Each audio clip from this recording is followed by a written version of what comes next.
ፕሬዝዳንታችሁ በየመድረኩ የሚናገሩትን ነገር ሰብስባችሁ ለሌላ መድረክ ለማስተጋባት ከመሞከር በፊት የፓርቲዎች ርዕዮተ ዓለም ምንድነው የሚለው ነገር ማጥናት አለባችሁ። በየትኛውም ጫፍ ያለ ኢትዮጵያዊ ዛሬ በሀገሩ ጉዳይ ላይ እኩል የመወሰን መብት አለው። ማን ነው ብልጽግናን የሚመራው? ማን ነው ክልሉን እየመራ ያለው? ይሄ ብልጽግና ያመጣው ውጤት ነው። ስለወጣት ተጠቅሳላችሁ። ለወጣቱ የሥራ ዕድል የወጣት ሀገር አድርገናታል። ስለ የትኛው ወጣት ነው የምታወሩት? በጦርነት ስላስገደላችሁት እያስገደላችሁ ስላላችሁት ወጣት ነው የምታወሩት? ኢትዮጵያን እየገነባ ያለው በአመራር ደረጃም እንደምታዩት በየደረጃው ቀበሌ ጀምሮ እስከ ላይ ድረስ ወጣት ኢትዮጵያውያን በሰፊው ተሰማርተው ኢትዮጵያን እየገነቡ ነው ያሉት። ደመር ማለት ከምዕራፍ ወደ ምዕራፍ ሲሸጋገር የተጣራሱ ሐሳቦች የሚያቀርብ መጽሐፍ ነው። ሲጀመር የኢትዮጵያ ሕዝብ የላብራቶሪ አይጣችሁ ነው ወይ? መደመር ሐሳቤው አንድነት በጋራ መሆን ማለት ነው። የዳሴ ግድቡን ጨምሮ የትኛውንም ስራ ያሳከነው እድሜ ለኢትዮጵያ አርሶና አርብቶ አደር ዛሬ የምንኮራበት የግብርና ውጤት የተገኘው እድሜ ለኢትዮጵያ አምራች የማኑፋክቸሪንግ ካፓሲቲው ከ46 በመቶ ወደ 65 ከፍ ያለው ይሄ የኢትዮጵያ አምራች የኢትዮጵያ ወጣት ተግቶ ስለሰራ ነው። ኢትዮጵያ ወጣቶች ሀገር ነች። ነገ አይደለም የሚረከበው ወጣቱ ዛሬ ነው ያልነው። ኢትዮጵያን እየገነባ ያለው በአመራር ደረጃም እንደምታዩት በየደረጃው ቀበሌ ጀምሮ እስከ ላይ ድረስ ወጣት ኢትዮጵያውያን በሰፊው ተሰማርተው ኢትዮጵያን እየገነቡ ነው ያሉት። ሀገረ መንግስት ለመጀመሪያ ጊዜ ሁሉንም ኢትዮጵያዊ እኩል ያየ ሀገረ መንግስት የገነባ ነው አሁን ነው። የውሳኔ ወንበሩ የጋራው ነው አልኩ። እንደከዚህ በፊቱ አንደኛ ደረጃ ሁለተኛ ደረጃ የሚባል ዜጋ የለም። በየትኛውም ጫፍ ያለ ኢትዮጵያዊ ዛሬ በሀገሩ ጉዳይ ላይ እኩል የመወሰን መብት አለው። ማን ነው ብልጽግናን የሚመራው? ማን ነው ክልሉን እየመራ ያለው? ይሄ ብልጽግና ያመጣው ውጤት ነው። ትልቁ ነገር ሀገረ መንግስቱን እንደ አዲስ ያሰራ እሳቤ ይዞ መምጣቱ ነው። ብልጽግና መደመር የሚል ፍልስፍና የለንም ብሏል። መደመር የርዕዮተ ዓለም እስረኛ መሆን አንፈልግም የሚል እንትን ብለዋል። አሁን መግለጫቸው ላይ ማለት የመጀመሪያ መግቢያቸው ላይ እንደዛ ሲሉ ሰምቻለሁ። ከዚህ አንፃር ኢኮኖሚው በምን ፍልስፍና ነው ኢኮኖሚው እየተመራ ያለው? ሁለተኛው ጥያቄ ከዕዳ ወደ ምንዳ ለእያንዳንዱ ሰው ደግሞ ብልጽግናን አምርተናል የሚል ይዘት ያለው መግቢያቸው ላይ ሲናገሩ ሰምቻለሁ። ይሄ ማለት በእያንዳንዱ ቤት ጓዳ የገባውን ብልጽግና ማሳየት ይችላሉ ወይ? በእያንዳንዱ ቤት ጓዳ ያለውን የኑሮ ውድነት የቀረፈ ብልጽግና ማሳየት ይችላሉ ወይ? አሁን በተጨባጭ መሬት ላይ ያለው ነገር ይህንን ያሳያሉ ወይ? ሶስተኛ ጥያቄ ማድረገው ለነሱ የብልጽግና ኢትዮጵያ የት ናት ያለችው? አሁን አዲስ አበባ ነው አለማን አበለጸግን የሚሉት። ከአዲስ አበባ ውጪ ያለው በኢኮኖሚ መነጽር ሲታይ የኢትዮጵያ የብልጽግና ኢትዮጵያ አይደለችም ወይ? እሱን በግልጽ እንዲመልሱልኝ ይፈልጋለሁ። ለእናንተው ነው ጥያቄ። መደመር ብላችኋል። መደመር መጽሐፉን አንብበናል። መደመር ማለት ከምዕራፍ ወደ ምዕራፍ ሲሸጋገር የተጣራሱ ሐሳቦች የሚያቀርብ መጽሐፍ ነው። ሲጀመር የኢትዮጵያ ሕዝብ የላብራቶሪ አይጣችሁ ነው ወይ? ኢትዮጵያስ የእናንተ ቤተ ሙከራ ናት ወይ የሚለውን እንድትመልሱልን እንፈልጋለን። ሀገረ መንግስት ጋርም ሀገረ መንግስት ምን እንደሆነ የምታውቁ አይመስለንም በተግባራችሁ ተደጋጋሚ ስላረጋገጫችሁት። ወጣትም ስለወጣት ተጠቅሳላችሁ። ለወጣቱ የሥራ ዕድል የወጣት ሀገር አድርገናታል። ስለ የትኛው ወጣት ነው የምታወሩት? በጦርነት ስላስገደላችሁት እያስገደላችሁ ስላላችሁት ወጣት ነው የምታወሩት? እሱንም ክሊር አድርጉልን። ምክንያቱም ባለፉት ዓመታት ለጦርነት የዋለው ገንዘብ እንኳን ሲተመን አሁን ህዝብ ዳቦና የቤት ኪራይ መክፈል አቅቶ የሚያኖር ሀገር አይደለም መኖር የነበረባት። በቢሊዮን የሚቆጠር ዶላር ነው ለጦርነት ያዋላችሁትና ስለ የትኛው ወጣት ነው የምታወሩት? ስለ ልዩ አጋርነትም አናነሳም ብላችኋል። አሁን ያሉ ባለሀብቶቻችሁ ስርዓት ሲቀየር ይኖራሉ ወይ? ትክክለኛ የሀብት ባለሀብት ናቸው ወይ የሚለውን እንድታነሱልን እንፈልጋለን።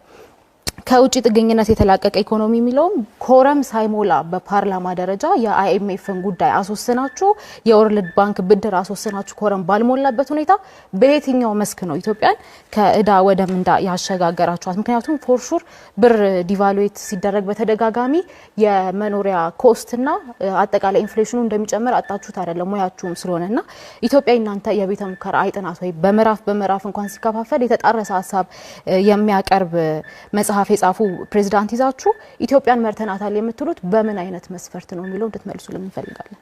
እንደ መጀመሪያ ከተነሳው ከዚህ ከመደመር እሳቤ ለመነሳት መደመር በጣም ትልቅ ኢትዮጵያዊ ፍልስፍና ነው። ፍልስፍና አይደለም አላለም። የሪዮት ዓለም እስረኛ አይደለም ነው ያለው። ጠባብ ሪዮት የያዘው በጭፍን እይታ የሚመራ አይደለም እንጂ በጣም መንኮራበት የኢትዮጵያን ትራንስፎርሜሽን እያሳካ ያለ አዲስ ሀገር በቀል ኢትዮጵያዊ ፍልስፍና ነው። ይሄንን አስታክ የማለፍ ፈልጋለሁ።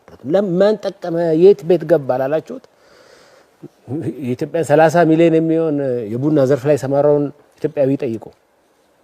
በዚህ በተበላሸ የፎሬክስ ስርዓት ምክንያት የተደበቀ ታክስ ተጥሎበት ገቢው አንሶ የነበረው አርሶ አደር ዛሬ ከቡና ብቻ ገቢው በእጥፍ ጨምሯል። አርብቶ አደሩ የቀንድ ከብቱን ሽጦ ስጋ ሽጦ ገቢው ሲግኒፊካንትሊ ጨምሯል። ይሄንን ነው ሪፎርሙ ያስተካከለው። ስለዚህ ያቺ እኛ ምንላት ብልጽግና ያለችው የት ነው? እዚህ ኢትዮጵያ ውስጥ ነች። አዲስ አበባ ብቻ አይደለም። ስለ አዲስ አበባ የኢትዮጵያ ሕዝብ ዓለም ያወራው ስለሆነ ጊዜ መውሰድ አልፈልግም። ግን ሙሉ ኢትዮጵያን ወጥተን ማየት እንችላለን። የትኛው የኢትዮጵያ አካባቢ ነው በልማት ያልተንቀሳቀሰው? የትኛው አርሶ አደር ነው ምርቱ በጥፍ ያልጨመረ ነው? ሂዱና በበሯ ሲያልፍ የነበረውን ውሃ መጥለፍ አቅቷት ለዘመናት የተቸገረች እናት ዛሬ በፓምፕ ጠልፋ ገቢዋ ሲጨምር ኢንቨስተር ስትሆን ያመጣውን ውጤት እዩ። ቅድም እንዳልኩት ያንን ወጣት ስራ እየፈጠረ ያለውን ወጣት እዩ። በዚህ ነው የብልጽግናን ውጤት በየቤቱ ማየትና መለካት የሚቻለው። ሪፎርሙ በአጠቃላይ የኢትዮጵያ አቅም በከፍተኛ ሁኔታ ጨምሯል። ዛሬ የኢትዮጵያ መንግስት በጣም አስተማማኝ የሆነ የውጭ ምንዛሬ ክምችት ያለው መንግስት ሆኗል።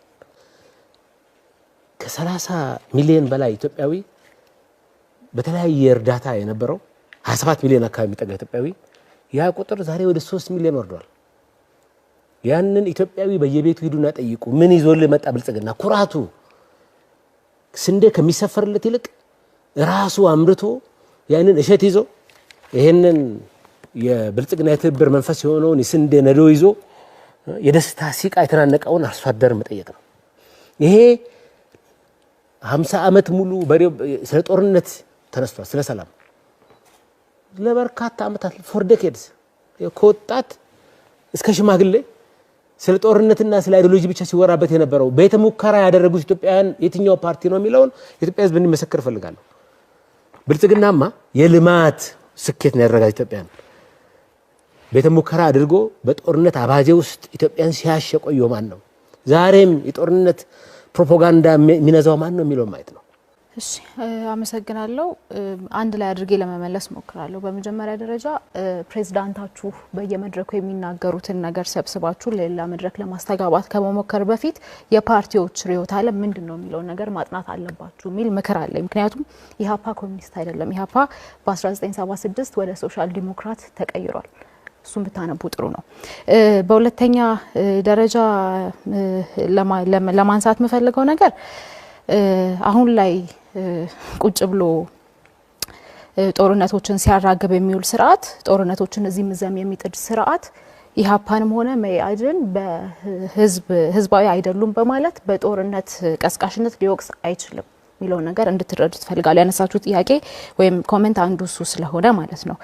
በኢዜማ በኩል ለተነሳው ነገር ሳወራ አሁንም ቢሆን ኢህአፓም አጠቃላይ ትብብሩም መኢአድም ኮሚኒስት አይደለም፣ ሶሻል ዲሞክራት ነው። እናንተም እሱን ሪፈር ለማድረግ ተከራካሪዎቻችን ማን ናቸው የሚለው ነገር ቀድማችሁ አይታችሁ አንባችሁ ብትመጡ ደስ ይለኛል። ከገበያ መር ኢኮኖሚ ጋር በተያያዘ መንግስት የመቆጣጠር ኃላፊነቱን እንደሚወስድ በግልጽ ያስቀምጥነውና ቅድምም የመለስንበት ነገር ነውና የተጣራሰባችሁ በየት በኩል እንደሆነ አልገባኝም። እሱን ክሊር ማድረግ ወይ ይኖርባችኋል፣ አሊያም እናንተ ራሳችሁ በትክክል የተናገርነውን አልተረዳችሁትም የሚል ኢምፕሊኬሽን አለው። በዋናነት ግን አሁን ስላለው ጉዳይ ነው ማውራት ያለብን ብለን እናምናለን። አሁን ያለው ሁኔታ ኢህአፓ ጦርነት ቀስቃሽ አይደለም፣ መኢአድ ጦርነት ቀስቃሽ አይደለም። በየትኛው መለኪያ ህዝብ ዳቦ መግዛት ባልቻለበት፣ ኢኮኖሚው ያስቆለቆለ ባለበት ሁኔታ፣ ሀገርን በብድር ስም ለውጪ በሸጣችሁበት ሁኔታ እናንተ ምረጡን ብላችሁ የመውጣት ሞራሉን ራሱ ከየት እንዳገኛችሁ ታናቅምና አሁን ስላለው ነገር እናውራ። አሁን ያለውን ነገር ማውራት እንደማትወዱ እናውቃለን። ሁኔታውን ስለማናውቅ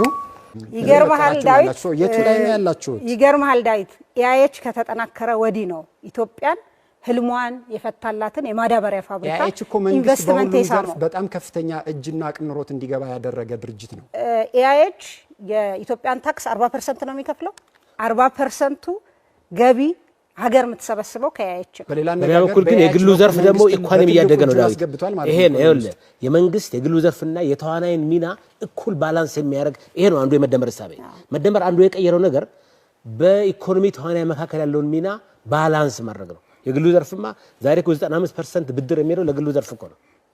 ስለዚህ የግሉ ዘርፍ ቀጭጭ ሳይሆን እያደገ ነው የመጣው ማለት ነው። ወደ ውጪ ኢንቨስት እንዳደርጉ አልሰማም? ሰሞኑ የወጣው ፖሊሲ ከኢትዮጵያ ወጥቶ ውጪ ኢንቨስት እንዲያደርጉ ግሉን ዘርፍ እያበረታታን ነውና ይሄ ነው በአጠቃላይ። በማንፌስቶአችሁ ላይ የዕዳ ጫና ለመቀነስ የሚያስችል ለማሻሻያ እርምጃ ተወስዷል አላችሁ። አይኤምኤፍ ያወጣው መረጃ ደግሞ በቅርቡ እርስዎን ቅድም ሲጠቅሱ ስለነበረ ዶክተር ኢዮብ የሀገሪቱ ጠቅላላ ዕዳ ከምርት ያለው ጥምርታ ከነበረበት 28 እና 25 በመቶ ወደ 50.3 በመቶ አሻቅቧል ይላል። የቱ ላይ ነው ዕዳ ጫና የቀነሰው? ዕዳ ጫናማ ቀነሰ እንጂ አንደኛ መንግስት ከመጣ በኋላ ላስረዳ። እሱ የምንዛሬ ተመን መገለጫ ነው። ተጨማሪ ዕዳ መጣ ወይ የሚለው ነው ማየት ያለብህ። አዎ ትክክል ነው። ይሄን ሪፎርም ስናደርግ ፋይናንሻሊ ኮስት አለው። ምክንያቱም 50 ብር የነበረው ውጭ ምንዛሬ ዛሬ ዕዳው ሪፖርት ስታደርግ የቁጥር ልዩነት ያመጣ ይሆናል። ዕዳው ጨምሯል ወይ ነው? ግን ዕዳው አልጨመረም። አንድም ሳንቲም ኮመርሻል ብድር አልወሰንም። 4.9 ቢሊዮን በዕዳ ሽግግር ሴቭ አድርገናል። የልማት አጋሮች ከመቶ ተጨማሪ ሪሶርስ ውጪ ሌላ ዕዳ አልመጣብንም። ስለዚህ የኢትዮጵያን ዕዳ ወደ ምንዳ እየቀየረ ያለ መንግስት ነው የሚለውን አረጋግጬ ልነግርህ እፈልጋለሁ። ቅድም እንደጠቀስኩት በኢትዮጵያ ውስጥ አሁን ባለው ሁኔታ የሀብት ከበርቴዎች ሳይሆን የስርዓት ከበርቴዎች አሉ ብለን እናምናለን። እነዚህ የስርዓት ከበርቴዎች የተወለዱት ወይም የተፈጠሩት ደግሞ የዜጎችን ሀብት በመበዝበዝ በሙስና እንዲሁም ደግሞ ከስርዓት ጋር ያልተገባ ትስስር በመፍጠር ነው ብለን እናምናለን። ስለዚህ አሁን ባለን አረዳድ ያሉት የስርዓት ከበርቴዎች ናቸው። እነዛን የስርዓት ከበርቴዎች ደግሞ በማስቆም ወደ የሀብት ከበርቴዎችን በመፍጠር እነዛ የሀብት ከበርቴዎች ለዜጎችም የስራ ዕድል በመፍጠር ለመንግስትም ትክክለኛውን ግብር በመክፈል የሀገር እድገት ላይ አስተዋጽኦ ከበርቴውን ማስቆም ማለት እኮ ኢንቨስትመንትን ማስቆምና አይደለም። የተለያየ ከበርቴን የጠቀስኩልህ የሀብት ከበርቴና የስርዓት ከበርቴ ብያለሁ። በስንት ትከፍሉታላችሁ? ሁለት እየጠቀስኩልህ ነው። የሀብት ከበርቴ ብያለሁ፣ የስርዓት ከበርቴ ብያለሁ። ዴፊኒሽኑ ላይ መነጋገር እንችላለን። የስርዓት ከበርቴዎችና የሀብት ከበርቴዎችን በንጽጽር አስቀምጡ ብትባሉ ኢትዮጵያ ውስጥ የትኛው ይበዛል? የስርዓት ከበርቴ። የስርዓት ከበርቴው ይበዛል። ስለዚህ ከስርዓት ከበርቴው ላባደሩን ነው ከብዝበዛ እንታደገዋለን የምትሉት? በሚገባ። በጥቅሉ ግን ኢትዮጵያ ውስጥ የዳበረ የከበርቴ ስርዓት አለ የለም? የስርዓት ከበርቴ አለ። የዳበረ የሚለው ላይ ነው እንጂ ልዩነቱ የዳበረ የስርዓት ከበርቴ አለ። እሺ፣ ማንፌስቶአችሁ ላይ ሌላ ቦታ ላይ ደግሞ በኢትዮጵያ ውስጥ የከበርቴው ስርዓት በወጉ አላደገም ትላላችሁ። እርስዎ ደግሞ የከበርቴው ስርዓት ኢትዮጵያ ውስጥ ያለው የከበርቴ ስርዓት የስርዓት የሚሆን የምንም የዳበረ ነው እያሉኝ ነው። ስፔሲፊኬሽን ይጎለዋል ማኒፌስቶ ላይ እርግጥ ነው። ነገር ግን እያልን ያለ ነው የሀብት ከበርቴዎች መፈጠር አለባቸው። የሀብት ከበርቴዎች ስንል በትክክለኛው መንገድ ለመንግስት በትክክል ግብር የሚከፍሉ ሰርተው ያገኙ ከላባደሩ ገንዘብ በመበዝበዝ ያልበለጸጉ ሰዎች መፈጠር አለባቸው። እነዛ ሰዎች ለሀገር እድገት እኩል አስተዋጽኦ ማበርከት ከዚህ በኋላ ይፈጠሩ ነው ተፈጥሯል ነው? የሀብት ከበርቴዎች ያሉ በኢትዮጵያ ውስጥ በጣም በጥቂት የሚቆጠሩ ናቸው ብለን እናምናለን። ከሌሉ እናንተ ይሄ ክርክር ከተካሄደ ከ4 ወራት በኋላ ይሄ አመት ከተጠናቀቀ ከ30 ቀናት በኋላ መንግስት ትረገባላችሁ። በ4 አመት ውስጥ እንዴት ያለ ከበርቴ ፈጥራችሁ ነው ከከበርቴው ገንዘብ ከፍላችሁ ለሌላው የምታከፋፍሉ? በቅድሚያ የስርዓት ከበርቴዎች እንዳይኖሩ እናደርጋለን። ከመንግስት ጋር ያልተገባ ትስስር በመፍጠር ራሳቸውን የሚያበለጽጉና ምናልባትም በየመሸታ ቤቱ 1 ሚሊዮን 2 ሚሊዮን ባድ ምሽት የማይከፍሉ ከበርቴዎች መፈጠር አለባቸው ብለን እናምናለን። ምክንያቱም እነዚህ አሁን የጠቀስናቸው የስርዓት ከበርቴዎች ባልተገባ ሁኔታ የሀገርን ሀብት በማካበት ከስርዓት ጋር ያልተገባ ትስስር በመፍጠር ነው እየበለጸጉ ያሉት ብለን ነው የምናምነው። በትክክለኛ መንገድ ቅድም እንደነገርኩ የነፃ ገበያ ወይም ደግሞ የገበያ መር ኢኮኖሚ ነው የምንጠቀመው። የገበያ መር ኢኮኖሚ በመጠቀም ኢንቨስተሮችን እንስባለን። ኢንቨስተሮች ይሳባሉ፣ ፉክክር ይኖራል። ትክክለኛ የሀብት ከበርቴዎች ይፈጠራሉ። ስለዚህ ይፈጠራሉ ነው እያሉኝ ያሉት? አዎ የሀብት ከበርቴዎች ምንም ይሁን ስያሜያቸው ልዩነት አለው፣ መሰረታዊ ልዩነት አለው። ምንም ይሁን ማለት አንችልም። እሺ፣ በእናንተ በኩል የሀብት ከበርቴዎች ይፈጠራሉ ነው? በሚቀጥለው 5 ወር ውስጥ የሀብት ከበርቴዎች ተፈጥረው በሚቀጥሉት 5 ወር አይደለም። እናንተ መንግስት የምትሆኑት ከ5 ወር በኋላ ነው እኮ። ከዛ ፕሮሰስ ነው። ምንም ነገር ሂደት ነው። ኦቨርናይት ትፈጥራላችሁ። ከፈጠራችኋቸው ከበርቴዎች ላባደሩን ትጠብቁታላችሁ። እኛ የምንፈጥረው የስርዓት ከበርቴ አይደለም። ላባደሩ መጠበቅ ያለበት ከስርዓት ከበርቴዎች። ትብብር ለኢትዮጵያ አንድነት 5 ደቂቃ አለዎት። ትብብር ለኢትዮጵያ አንድነት ምርጫ የመፈክሮች ጉዳይ ነው ብሎ አያምንም። ምርጫ የዕለት ተዕለት ህይወታችን እየተሻሻለ ስለመሆኑ የሚያጠነጥን ሂደት እንደሆነ እናምናለን። ዛሬ ላይ በሚሊዮን የሚቆጠሩ ኢትዮጵያውያን በምግብ ዋጋ መጨመር፣ በገቢ መቀነስና ስለ ነገ እርግጠኛ ባለመሆን እየተኙ ይነቃሉ። የዋጋ ግሽበት በድሆች ላይ ዝምተኛ ግብር ሆኗል። ብር ማሽቆልቆሉን ቀጥሏል። የወጣቶች ስራ አጥነት እየጨመረ ነው። ገበሬዎች ከማዳበሪያ ወጪዎች ጋር ይታገላሉ። ማዳበሪያ መግዛት የሚችሉትም በሰላም እጦት ምክንያት መንገዶች በመዘጋታቸው ከእርሻ ውጪ ሆነዋል። ትናንሽ ንግዶች የኮሪደር ልማት በሚል ኮስሜቲክ ፕሮጀክት እየታፈኑና እየፈረሱ ነው። ይሄ ብልጽግና ሊሆን አይችልም። ፓርቲው የብልጽግና ፓርቲ ኢኮኖሚው እያደገ መሆኑን ይነግረናል። ኢኮኖሚው ለማን ያደገው የሚለውን ጥያቄ ሁላችንም መጠየቅ አለብን። ለባለስልጣናቱና ልጆቻቸው ወይስ ዕለት ተዕለት ለምንኖር ኢትዮጵያውያንና በልተን ማደር ላልቻለን ዜጎች? ስራ የማይፈጥር እድገት እውነተኛ እድገት ነው ብለን አናምንም። የዜጎችን ሁኔታ ሳያገናዝብ ዋጋ የሚጨምር ተሃድሶ ኃላፊነት የሚሰማው ተሃድሶ ወይም ሪፎርም ነው ብለንም አናምንም። ምርታማነት ሳይኖር መበደር ልማት አይደለም፣ ቀውስን ለሌላ ጊዜ ማስተላለፍ ነው። በዚህ መንግስት ስር የዋጋ ግሽበት የግዢ ኃይልን አሽቆልቁሏል። የህዝብ ዕዳ ጨምሯል። የምንዛሬ ዋጋ መቀነስ ከውጪ የሚገቡ ምርቶችን የበለጠ ውድ አድርጓቸዋል። የኢኮኖሚ ኃይል በፖለቲካዊ ግንኙነቶች ተሰናስሎ ቀጥሏል። ኢትዮጵያ የኮስሜቲክ ወይም የውበት ማሻሻያ አይደለም የሚያስፈልጋት። ኢትዮጵያ የሚያስፈልጋት መዋቅራዊ ለውጥ ነው። ይሄንን ደግሞ ላለፉት አመታት እድል ተሰጥቶት የነበረው ብልጽግና ፌል እንዳደረገበትና ሊሰራው እንደማይችል በተደጋጋሚ ያሳየን ጉዳይ ነው። ስለዚህም ትብብር ለኢትዮጵያ አንድነት ያመጣው አማራጭ ሀሳብ በግብርና ዘመናዊነትና በኢንዱስትሪ ልማት ላይ የተመሰረተ ምርታማ ኢኮኖሚ፣ ለአነስተኛና መካከለኛ ኢንተርፕራይዞች እውነተኛ ድጋፍ መስጠት፣ ጥብቅ ያለ የፊስካል ዲስፕሊንና የጸረ ሙስና ማስፈጸሚያ ሁኔታዎች፣ ፍትሃዊ ውድድር እንጂ ጥቅመኛ ካፒታሊዝምን አለማስፋፋት፣ ሰራተኞችን፣ ገበሬዎችንና ወጣቶችን የሚጠብቅ የኢኮኖሚ ማሻሻያ ማድረግ እንደሆነ እናምናለን። ለውጦች የሚያስፈልጉት ወይም ለውጦች የሚመጡት በፕሬስ ኮንፈረንስ በመስጠት ሳይሆን በትክክል በተግባር በማሳየት ነው ብለን እናምናለን። አሁንም በተደጋጋሚ የብልጽግና መንግስት ፌል እንዳደረገና የሀገሪቱን ኢኮኖሚ ከድጡ ወደ ማጡ እየከተታት እንደሆነ የኢትዮጵያ ሕዝብ የሚረዳው ነገር ነው። ምክንያቱም ኢኮኖሚ ሌላ ተአምር የለውም። ኢኮኖሚ ማለት ሕዝብ በልቶ አድሯል ወይ፣ ሀገር በምን አይነት ሁኔታ ላይ ነው የምትገኘው ማለት ነው። ቅድም እንደጠቀስኩት ውበት እኛን ወይም ደግሞ ሕዝብ ሊሸውዱ አይችሉም። የየዕለት እውነታችን በልቶ ማደር አለመቻል፣ ኪራይ አለመክፈል እንደሆነ የምንገነዘብና የምናውቀው ሁኔታ ነው። ሕዝባችን ጠንካራ እንደሆነ እናምናለን። ወጣቶቻችንም በጣም ብቁ ናቸው። ገበሬዎቻችን በየትም አይነት መልኩ ታይቶ በማይታወቅ ሁኔታ ታታሪዎች እንደሆኑ እናምናለን።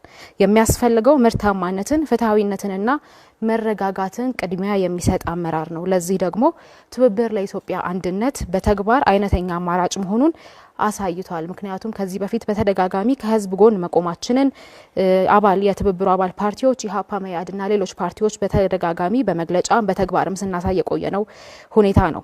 ኢትዮጵያ የሚያስፈልጋት ለብዙዎች የሚሰራ ኢኮኖሚ እንጂ ለጥቂቶች የሚሰራ ብልጽግና አይደለም። አመሰግናለሁ። ሰላም ጤና ይስጥልኝ። የኢትዮ አዲስ ዴይሊ ተከታታዮቻችን፣ ኢትዮጵያ በድጋሚ የታሪክ መጋጠሚያ ላይ ትገኛለች። ካለፉት አውዳሚ ጦርነቶች ሳናገግም ሀገሪቱ ወደ ሌላ የሰሜን ጦርነት አዘቅት ውስጥ እንዳትገባ ከፍተኛ ስጋት ተደቅኗል። ታዋቂው ፖለቲከኛ ጀዋር መሐመድ ሀገሪቱ ካለችበት የጦርነት አዙሪት እንድትወጣና አዳዲስ ግጭቶች እንዲቀሩ ጥብቅ ማስጠንቀቂያ ያዘለ መልእክት አስተላልፏል። ዛሬ በዚህ ቪዲዮ የጀዋርን መርህ ተኮር አቋምና በቅርቡ በጠቅላይ ሚኒስትሩ የተደረገውን የወለጋ ጉብኝት ፖለቲካዊ ትርጉም በጥልቀት እንመረምራለን። አብራችሁን ቆዩ። ከእንግዲህ ጦርነት ይብቃ። በኦሮሚያ የተካሄደው ተቃውሞ ያለው እንዳይከሰት ለመከላከልና በኋላም ሁኔታው ሳይባባስ እንዲቆም አቅሜ የፈቀደውን ሁሉ አድርጌያለሁ። በትግራይ የተካሄደው ጦርነት ተቃውሞ ያለው እንዳይፈነዳም በከፍተኛ ድምጽ ተናግሬያለሁ። በአማራ ክልል የተከሰተውን ግጭት ከመጀመሩ በፊት ተቃውሞ ያለው ወቅቱም የክልሉ ልዩ ኃይሎችና ፋኖ በቂ ዋስትና ማረጋገጫ ሳይሰጥ በኃይል ትጥቅ ለማስፈታት መጣደፍ ወደ ግጭት እንደሚያመራ አስጠንቅቄ ነበር። አሁንም ቢሆን አውዳሚ ውጊያ ዋጋ ማስከፈሉን ቀጥሏል። ዛሬ በሰሜኑ በኩል ሌላ ጦርነት የሚደረገውን አደገኛ ግፊት አጥብቄ እቃወማለሁ። በድጋሚ ማስጠንቀቂያ ድምፄን አሰማለሁ። ይህ አቋሜ ከመርህ ጋር ሙሉ በሙሉ የሚጣጣም ነው።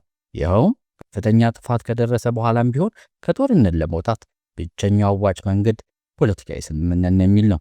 ለዚህ ጦርነቶች ዋጋ የሚከፈለው ጦርነቱን በሚያስጀምሩ ሰዎች ሳይሆን በተራው ህዝብ ሞት፣ መፈናቀል፣ በፍርሃት፣ በእስራት፣ በረሃብ በሚጠፋው የወደፊት ተስፋ ነው።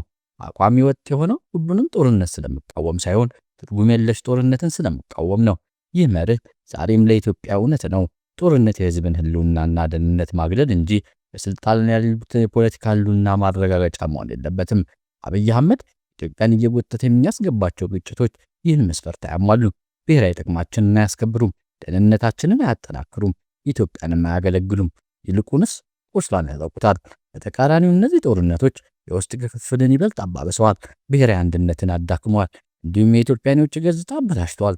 ከጎረቤቶች ሀገሮች ጋር ያለንን ግንኙነት አሻክረዋል። የኢትዮጵያ በሰፊው ዓለም አቀፍ ማህበረሰብ መካከል ያለውንም ልዩነት አስፍተዋል። አገር ውስጥ የህዝብ ሀብትን አሟጠዋል፣ ፖለቲካዊውን ወታደራዊ አድርገዋል። እንዲሁም የሀገሪቱን አስቸኳይ ችግሮች መፍታት የሚገባቸው ተቋማትን አዳክመዋል። ጉዳዩ የፖለቲካና ዲፕሎማሲያዊ ብቻ ሳይሆን ኢኮኖሚያዊም ጭምር ነው። ተራው ህዝብም በየዕለት ህይወቱ የችግሩ ተቋዳሽ ሆኗል። ተራው ህዝብ በዋጋ ንብረት፣ በስራ አጥነት፣ በኑሮ ውድነት መጥበብና በከፋ ድህነት እየተሰቃየ ነው። ወጣቶች ተስፋ እየቆረጡ በብዛት ሀገራቸውን እየለቀቁ ነው። ይህን የሚያደርጉት ሀገራቸውን ስላልወደዱ ሳይሆን ሀገራቸው ወደፊት ተስፋ ስላልሰጠቻቸው ነው። ዜጎች ይህንን ሸክም በሚሸከሙበት ወቅት መንግስት በማገገምና በመሻሻል ፈንታ በግጭት ላይ ሌላ ቀውስ ኢንቨስት ማድረጉን ቀጥሏል። ይህ አካሄድ ሀገር መምራት አይደለም፣ የባስ ወደ ብሔራዊ ውድቀት የሚወስድ አካሄድ ነው። በዚህም ምክንያት ሌላ ጦርነት ኢትዮጵያ ቀውስ አይፈታውም፣ ይልቁንስ ያባብሰዋል። በውስጥ የተከፋፈለች በኢኮኖሚ የተዳከመችና በሌሎች ሀገሮች እምነት ያጣች ሀገር ደህንነቷ የተጠበቀ ሊሆን አይችልም። በሰሜን የሚጀመረው አዲስ ጦርነት በኢትዮጵያ ውስጥ ብቻ ተወስኖ አይቀርም፣ ይልቁንም በአፍሪካ ቀንድ አካባቢ አለመረጋጋትን የበለጠ ያሰፍናል። በጽሁፍ ትንታኔዎቼ በመግለጫዎችና በቃለ መጠይቆቼ ላይ በተደጋጋሚ እንደገለጽኩት ይህ ወጥ አቋሜ ነው። ኢትዮጵያ ሌላ ጦርነት አያስፈልጋትም። አገሪቱ ወደ ተባባሰ ጥፋት ተገፋፍታ ከመግባቷ በፊት ራስን በመግዛት ትርጉም ያለው የፖለቲካ ውይይትና ድርድር የሚመጣ የፖለቲካ ስምምነት ያስፈልጋታል። ይህ በግልጽ ይመዝገብ። ሌላ ጦርነት ለኢትዮጵያ ምንም አይነት በጎ ነገር አያስገኝም። ተጽዕኖ መፍጠር የምትችሉ ሰዎች ሁሉ ጊዜው ሳይረፍድ አሁኑኑ እርምጃ እንድትወስዱና ጦርነቱ ሳይጀምር እንድታስቆሙ ጥሬን አቀርባለሁ። ውይይትና መግባባት ብቸኛው አዋጩ መንገድ ነው ብለን የምናምን በሙሉ በቅን ልቦና እስከቀረበ ድረስ ለሀገራችን ጥቅም ሰላም ስንል በሙሉ ድጋፋችንን ለመስጠት ዝግጁ መሆናችንን በዚሁ መግለጽ እፈልጋለሁ። የወለጋው ጉብኝትና የተቀነባበረው የድጋፍ ፖለቲካ የአብይ አህመድ የቅርብ ጊዜ የወለጋ ጉብኝት የፕሮጀክቶች ምረቃ ተደርጎ ቢቀርብም የልማት ስራዎቹ ከማሳየት ይልቅ በጦርነት ስጋት አካባቢ ውስጥ ለፖለቲካዊ ትዕይንት የታደመ ይመስላል። ጉብኝቱ ስለ አስተዳደራዊ አቅምና ለጦርነት ዘመቻ እንቅስቃሴ መልእክትን ለማስተላለፍ የዋለ ነበር። ይህም አዲስ ጦርነት በትርክት ደረጃ እየተዘጋጀ መሆኑን የሚጠቁም ነው። ህዝቡ ያንን ጦርነት እንዴት ማየትና መረዳት እንዳለበት ለመግራት የተደረገ ሙከራም ጭምር ነው። የጉብኝቱ ዋና ዓላማ የወለጋ አካባቢ በመንግስት አገዛዝ ስር መሆኑን ማሳየትን ነው። አብይ በንግግሩ መሃል ሁለት ነጥቦችን በአንድ ጊዜ ለማንሳት ሞክሯል። የመጀመሪያው በኦሮሚያ ያለው የፖለቲካ መሰረት አሁንም ጠንካራ እንደሆነና በየአካባቢው አስተዳደር በመንግስት ቁጥጥር ስር መሆኑን ማሳየት ሲሆን፣ ሁለተኛው ደግሞ የኦሮሞ ህዝብ አንድ አቋም ከአዲስ የጦርነት አጀንዳው ጀርባው ተባባሪ አድርጎ ማሳየት ነው።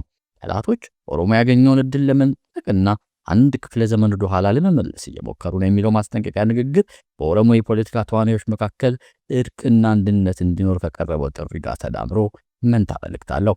የስርዓቱ ደጋፊዎች በስጋት ትርክቶች መካከል ለማሰባሰብ የሞከረ ሲሆን፣ በሌላ በኩል ደግሞ የውስጥ ልዩነቶች በፈተና ጊዜ ሊወገዱ የሚገቡ በማስመሰል የተቋሙ የፖለቲካ ሀሳቦችን ለማጥበብ ያለመ ነበር።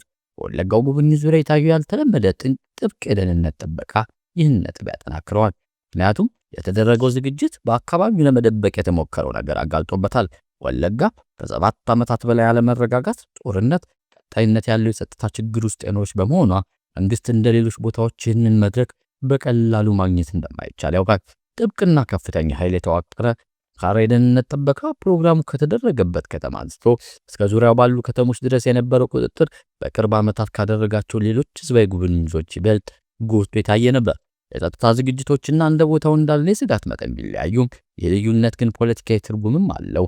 ይህንን በራስ መተማመን ሳይሆን ስጋትን ማዕከል ያደረገ ፍራቻን የሚያሳይ ሲሆን የመንግስት የልማት ትርክት ሊቀበለው የማይችለውን የወለጋ ተቃውሞ የሚያሳይ ነው ያንጸባርቃል።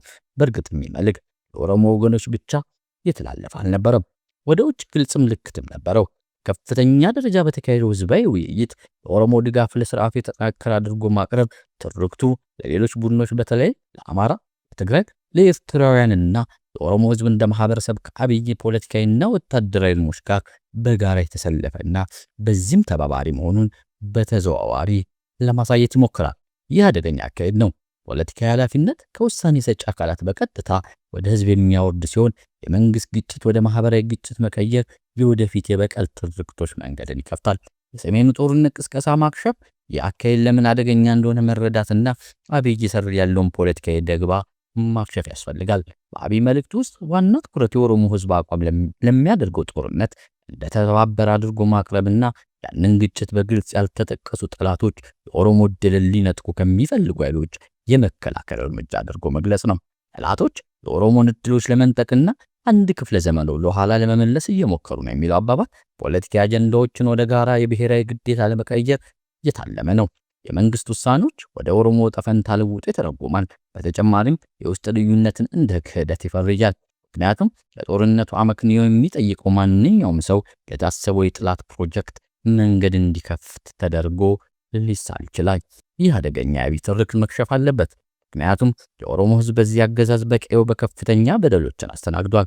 ይህ እውነታ በጦርነት ቅስቀሳ ከሚደረግ ከማንኛውም ደባና ውይይት ሊደበቅ አይችልም። ባለፉት ዓመታት ኦሮሚያ የጅምላ ግድያዎችና የጸጥታና የሰላም እጦት ችግር፣ መንግስታዊ የፖለቲካ ጫናዎች፣ ወጣቶችና የተቋሚ አመራሮች ጨምሮ በ10 ሺዎች የሚቆጠሩ የኦሮሞዎች በጅምላ የታሰሩበት ሁኔታ ነው የነበረው። በዚህም ምክንያት ህዝቡ በፍርሃትና በስጋት ውስጥ ነው። ቁጥራቸው ቀላል የማይባል ወጣቶችም በጫና ምክንያት ተሰደዋል። ይህንንም እንደ መደበኛ እድል ፍለጋ ሳይሆን ከሰላም እጦት ከጠበበው የሲቪክ ምህዳርና ከስጋት ደመና ለማምለጥ የተደረገ ነው። ከዚህ ጎን ለጎን ስራ አጥነት ተስፋፍቷል፣ ድህነት በርትቷል። በኦሮሚያ ክልል ውስጥ ኢኮኖሚያዊ ቀውሶች በስፋት ተከስተዋል። በዚህ የመስዋዕትነት መጠን ያህል ኦሮሚያ ዘመናዊ ታሪክ ታይቶ በማይታወቅ ደረጃ ደርሷል። ሆኖም የስቃይ መንግስት ጉብኝቶች ወቅት ከሚታዩ የተቀነባበረ የልማት ትርክት ውስጥ አይታይም። ይህ እውነታ ዛሬ ኦሮሚያ እንደደረሰበት ባለው መከራ ብቻ ሳይሆን አገሪቱ ከ2013 እስከ 2015 ወይንም ደግሞ በፈረንጆቹ ከ2020 እስከ 22 ወደ ሰሜኑ ጦርነት በገባችበት ወቅት የኦሮሞ ህዝብ በሰጠው በጎ ምላሽ ይታያል። ከ2013 እስከ 2015 በነበረው የትግራይ ጦርነት ወቅት የኦሮሞ ህዝብ ከኦሮሞ የፖለቲካ ሊቃንና የሲቪክ ማህበረሰብ ጋር በመሆን ጦርነቱ እና ኢፍትሃዊነቱን ተቃውሟል። ግጭቱ እንዲቆም፣ ሰብአዊ እርዳታ እንዲገባ፣ ፖለቲካዊ መፍትሄ እንዲፈለግ ጥሪ አቅርቧል። ይህም ተግባር ዛሬ ቀጥሏል። የኦሮሞ ህዝብ የመንግስት አካሄድን መቃወም በተመሳሳይ በአማራ ክልል እየተካሄደ ባለው ጦርነት ድምፁ ማሰማቱን ቀጥሏል። በዚህ ሁኔታም የኦሮሞ ህዝብ ለሌላ የሰሜን ጦርነት የሰው ኃይል መሰረት እንዲሆን መጠየቅ ፖለቲካዊ ማጭበርበር ብቻ አይደለም። የኦሮሞ ህዝብ በዚሁ መንግስት ስር የደረሰበትን ግፍና በደል የታገሰውን ለመጋረድ ይሞክራል። ኦሮሞ ነጻነት ሰራዊት ጋር ያለው ጦርነት ለዓመታት የቀጠለ ሲሆን የአገዛዙ ምላሽ በብዙ የኦሮሚያ አካባቢዎች የዕለት ተዕለት ኑሮን ይበልጥ ወታደራዊ አገዛዝ አድርጎታል። ይህንን እውነታ ኦሮሞ ህዝብ ከመንግስት ሌላ የውጭ ጦርነት አጀንዳ ጋር የተሰለፈ አድርጎ ለማሳየት መሞከር የማይቻል ያደርገዋል። ለረጅም ጊዜ በውስጥ ግጭት በጭቆናና በኢኮኖሚያዊ ችግር ውስጥ የሚኖር ህዝብን ለሌላ አዲስ የጦርነት መቀስቀሻ ተደርጎ እንደ መሳሪያ ሊታይ አይችልም። የተዘጋጀ ያለው አዲስ ጦርነት የኦሮሞ ጦርነት አይደለም። የኦሮሞነት ለግጭት መቀስቀሻነት ወይም ማቀጣጠያነት ሊያገለግል አይገባም። የኦሮሞ ህዝብ ፍትህን የሚፈልግና ዘላቂ ሰላም የሚመጣውን ከፖለቲካ መፍትሄና ተጠያቂነት ካለ የመንግስት አስተዳደር መዋቅር መሆኑን አስቀድሞ አሳይቷል። የተቀነባበረ የወለጋ ጉብኝት ምስል ትርጉም የሚሰጠውም ለዚህ ነው። ሰላማዊና ደህንነቱ የተጠበቀና በጦፈ ስሜት ደጋፊ ተደርጎ የቀረበው አካባቢው ወለጋ ከነበረ የዓመታት ጦርነት ቀጠና ተጨባጭ ሁኔታ ጋር አይጣጣምም። ለም መሬት ያላት ወለጋ እርሻ ወቅቶችን በተደጋጋሚ በመስተጓጎሉ ምክንያት አሁንም ለከፍተኛ የምግብ ዋስትና እጦት ተጋልጣለች። ጠፍቶ የነበረው የወባ ወረርሽኝ ተመልሶ በድጋሚ እየተስፋፋ ነው። የንግድ መስመሮች ተሰናክለዋል። አሶሳ መንገድ ኢኮኖሚያዊ እንቅስቃሴ እየቀነሰ መጥቷል። ለብዙ ነዋሪዎች በውጭ ሀገር ውስጥ በትልቅ ከተሞች ለሚኖሩ ጭምር እንደ ለቅሶ፣ ሰርግ ወይንም የቤተሰብ ጉብኝት ያሉት ተራ ህይወት በፍርሃትና አለመረጋጋት ምክንያት ለዓመታት ማድረግ አልተቻለም። ከኢትዮጵያ የልማት ጉብኝት ባሻገር ያለው የመንግስት ስልጣን ደካማ፣ አሁንም ከፍተኛ ተቋም ያለበት ነው። ወለጋና ትግራይ ሁሉ አብይ ወደ ስልጣን ከመጣ ጀምሮ በደህንነት ጦስና በፖለቲካዊ ውጥንቅጥ ውስጥ ቀዳሚ ቦታን ይዛለች። ይህንን በቀድሞ ህዝባዊ መድረኮች አቋማቸው በግልጽ ታይቷል። አሁን ያለው መሰረታዊ ለውጥ አቅጣጫ ሳይሆን አዲስ ጦርነት ቅስቀሳ የማድረግ አጣዳፊ መልእክት አለው። መልእክቱን የኦሮሞ ህዝብ ለአዲስ ጦርነት መስዋዕትነት እንዲከፍሉ ለመሳብ ይሞክራል። ምንም እንኳን ያለፉት ዓመታት ዋጋ በክልሉ ማህበራዊና ኢኮኖሚያዊ ቀውስ ውስጥ መሆኑ በግልጽ ቢታይም፣ ስለሆነም በኦሮሞ የፖለቲካ ተዋናዮች መካከል እርቅ እንዲኖር ያቀረቡት ድንገተኛ ጥሪ ዋጋ የለውም። ይህ ንግግር ለውጥ የመጣው ታዋቂው የተቃዋሚ መሪዎች ለመሳብና የተቃውሞ ድምጾችን ለመከፋፈል የተደረጉ ጥረቶች ሳይሳኩ ከቀሩ ከወራቶች በኋላ ነው። የኦሮሞ የፖለቲካ ኃይሎች በማይታመን ፖለቲካዊ ዋስትና የመጨረሻ ሰዓት ጥሪዎች ሊታለሉ አይችሉም። ለኢትዮጵያ ቀውስ ከአንድ ወገን ድርድር በዝግበር ስምምነት ወይም በአጭር ጊዜ በሚቆዩ ስልታዊ ጥምረቶች ሊፈታ እንደማይችል በተከታታይ ሲሟገቱ ቆይተዋል። ችግሮቹ በንግግር ብቻ የተወሰኑ ስላልሆኑ ጠንከር ያለ መደምደሚያ ማቅረብ አስፈላጊ ነው። የኦሮሞ ሕዝብ ከሰሜኑ ጦርነት ጀርባ መሳተፍ አለበት የሚለው መልእክት የሚያስተጋቡ ባለስልጣናትና የፖለቲካ ተዋናዮች በተለይም ከኦሮሚያ ክልል ለሆኑ ኃላፊነቱ ግልጽ ነው። የኦሮሞ ማንነት የመንግስት ፖሊሲ መሳሪያ ማድረጋችሁን አቁሙ። የኦሮሞ ሕይወት የታማኝነት ማረጋገጫ አድርጋችሁ ማቅረቡናችሁን አቁሙ። የኦሮሞ ሕዝብ በዚህ አገዛዝ በደም በስራ በፍርሃት በመፈናቀልና በኢኮኖሚያዊ ውድቀት ከፍተኛ ዋጋ ከፍሏል። ፖለቲካዊ ፍላጎቶች በብሔር ቋንቋ ተሸፍነው በሚሸፍቱ መፈክሮች ለሌላ ጦርነት ልጆቻቸውን እንዲሰጡ መጠየቅ የለባችሁም። ለኦሮሞ የፖለቲካ ልሂቃን የሲቪክ ድምጾችና የማህበረሰብ መሪዎች ስራውን በጋራ ተጠያቂነት አለመቀበል ነው። ትረካውን ከምንጩ ማክሸፍ በቀላሉ ልዩነት ላይ አጥብቁ። የኦሮሞ ማንነት የአብይ ጦርነት ስልጣን አይደለም። የኦሮሞ ጥቅል ወደ ሰሜን በመዝመት አይጠበቅም። የኦሮሞ ክብር የሚጠበቀው በፍትህ በፖለቲካዊ መፍትሄና ተጠያቂነት ባለው አስተዳደር እንጂ አዲስ የጥፋት ዙር በጦርነት ቅስቀሳ አይደለም። በሰሜኑ ላሉ ልሂቃን መልእክቱ ግልጽ መሆን አለበት። የኦሮሞ ህዝብ ከመንግስት አጀንዳ ጋር የሚያስተሳስረው ያገዛዙ አጀንዳን አትቀበሩ። የኦሮሞ ህዝብ እየኖረበት ያለው መከራ ነው ወቁ። እናም አንድ ወጥ የጦርነት ጎራ አድርጎ ለመሳት ከሚሞከር ትረካ ለዩዋቸው። የሰሜን ልሂቃን ይህን ማዕቀብ በመቀበል ስር እንዲሰድ ካደረጉ የአብይ ፖለቲካዊ ቀውስ ወደ ብሔር ግጭት እንዲቀየር እየረዱት ነው። ብቸኛው ኃላፊነት የሚሰማው ምላሽ ማዕቀፉን ከሁለት ወገን ማክሸፍ ነው። የጋራ ወቀሳን አለመቀበል፣ ሌላ ጦርነት በተቀነባበረ ፍርሃት የአንድነት ትርክት እንዳይፈጠር ሁሉንም ያካተተ ፖለቲካዊ መፍትሄ መጠየቅ ነው። አሁን ብቸኛው ኃላፊነት የሚሰማው መንገድ ይህን የተቀነባበረ የጦርነት ፍላጎት ውድቅ ማድረግና በኢትዮጵያ ወደ ሌላ የጦርነት ዙር ከመግባቷ በፊት በድርድር የሚደረግ ፖለቲካዊ መፍትሄ እንዲመጣ ማስገደድ ነው። ይህ ቀውስ በኢትዮጵያ ድንበር ብቻ የማይቆም ሲሆን በመላው አፍሪካ ቀንድ አለመረጋጋት ሊያሰፋ ይችላል። ኢትዮጵያ ሌላ ጦርነት አያስፈልጋትም። ሀገሪቱ ወደ ብሔራዊ ውድቀት ከመግባቷ በፊት ብቸኛው መፍትሄ በድርድር የሚመጣ የፖለቲካ ስምምነት ብቻና ብቻ ነው።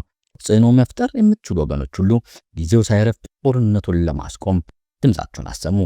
ውድ የኢትዮ አዲስ ዴይሊ ተከታታዮቻችን እናንተስ በዚህ ጀዋር መሐመድ ትንታኔ ላይ ምን ትላላችሁ? ጦርነት አማራጭ ነው ወይስ ብቸኛው መንገድ ነው? ተወያዩበት። ሐሳባችሁን በኮሜንት መስጫው ላይ አካፍሉን። ቪዲዮውን ላይክ፣ ሼር በማድረግ ለሌሎች እንዲደርስ አድርጉ። ስለተከታተላችሁን እናመሰግናለን። ሰላም ለኢትዮጵያ።